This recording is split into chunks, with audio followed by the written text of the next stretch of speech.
Iran is warning Australia that it will retaliate after the government expelled its ambassador and accused Tehran of organising anti-Semitic attacks in Sydney and Melbourne.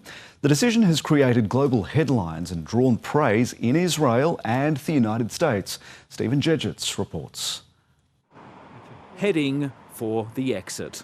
Tehran's man in Canberra with only hours left before his fast approaching departure. The Iranian regime has crossed a line, and that is why we are taking the unprecedented action we are taking.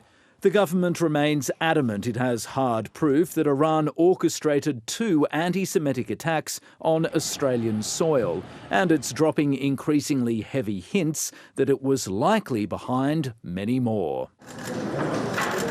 Iran insists it's innocent, the dramatic diplomatic expulsion seeming to catch it off guard. My colleagues are investigating the issue and our response, but the accusation made is completely rejected.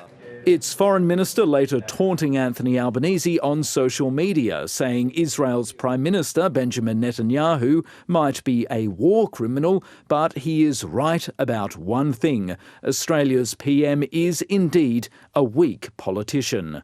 Israel also keen to gain any edge in the information war, seemingly trying to claim a measure of credit for Australia's decision, much to Canberra's frustration. And so it's welcome that after the Prime Minister Netanyahu's timely intervention, that these actions have been taken by Australia's government. Complete nonsense. We've taken this action because Iran has attacked Australians.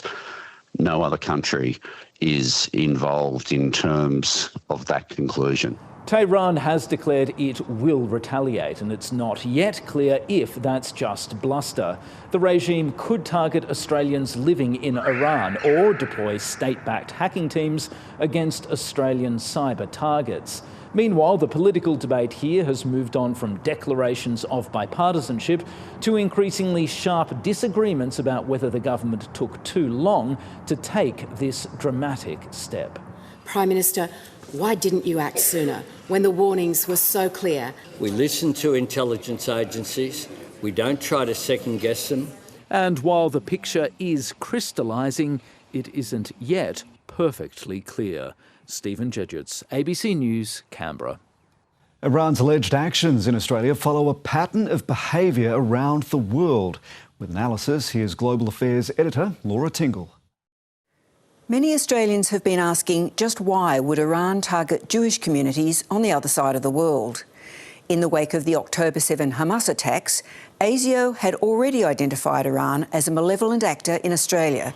Iran's claimed involvement in at least 2 attacks on Jewish targets here comes amid an upsurge in such actions around the world in the past 3 years, including in Africa, Europe and the US.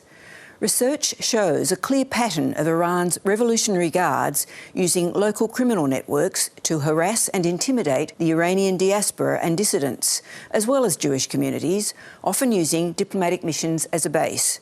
The Australian government has highlighted the goal of the attacks as sowing discord, but analysts say the aim is also to portray and project Iranian power beyond its borders, to give targeted groups the sense that nowhere in the world is safe for them, and to send a message back to its near neighbours.